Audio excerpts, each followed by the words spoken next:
Родственники пропавших и получивших суровое наказание уйгуров, которые были отправлены в концентрационные лагеря в результате политики давления и ассимиляции китайской администрации в Восточном Туркестане, продолжают давать свидетельские показания. Зиба и Замира Мурат, являющиеся дочерьми Гульшан Аббас, которая вышла на пенсию после долгих лет работы в городской больнице Урумчи, опубликовали открытое обращение к правительству Китая. В обращении, в котором девушки отмечают, что их мать была доктором с высшим образованием в области здравоохранения, не совершала правонарушений и отлично знала китайские законы, просят китайское правительство предоставить информацию о местонахождении их матери. Они также обратились к международному сообществу со следующими словами: «Мы обращаемся ко всем правозащитным организациям с просьбой помочь нам найти нашу мать и освободить ее».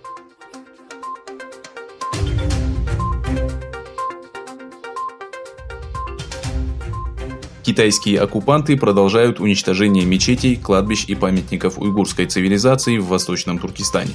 22 мая было опубликовано решение о сносе кладбища долины Бахар, подписанное Комитетом народного хозяйства Чимиго, Бюро жилищного строительства и Управлением землеустройства города Урумчи.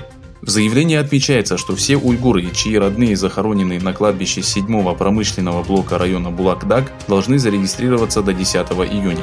Было отмечено, что незарегистрированные могилы будут считаться пустыми. Несколько месяцев назад китайские власти построили автостоянку на уйгурском кладбище в городе Хатан.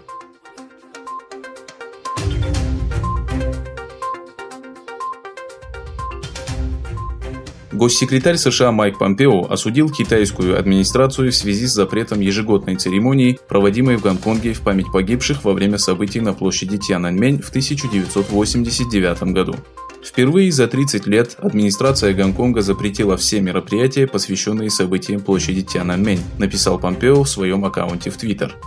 Официальные представители Гонконга объявили, что в рамках мер по борьбе с коронавирусом проведение акций в память о тех, кто погиб во время подавления демонстраций за демократию, будет запрещено.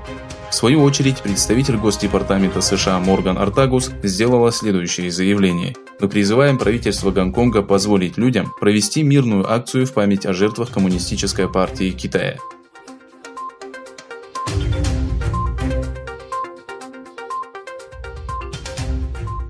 От COVID-19 умер китайский врач-уролог Ху Вэйфэнь, который боролся против коронавируса вместе с медиками Центральной больницы города Ухань.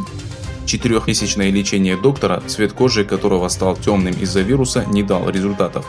Было отмечено, что кожа доктора стала темнее из-за тяжелого ущерба, который вирус нанес его печени. Доктор умер в пятницу, однако китайское государственное телевидение объявило об этом только вчера.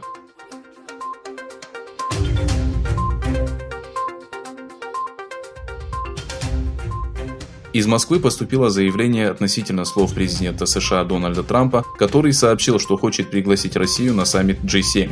В заявлении Кремля отмечается, что прежде чем ответить на приглашение Трампа, все детали должны быть ясно изложены. Что касается Владимира Путина, то известно, что он ведет переговоры с Трампом по данному вопросу.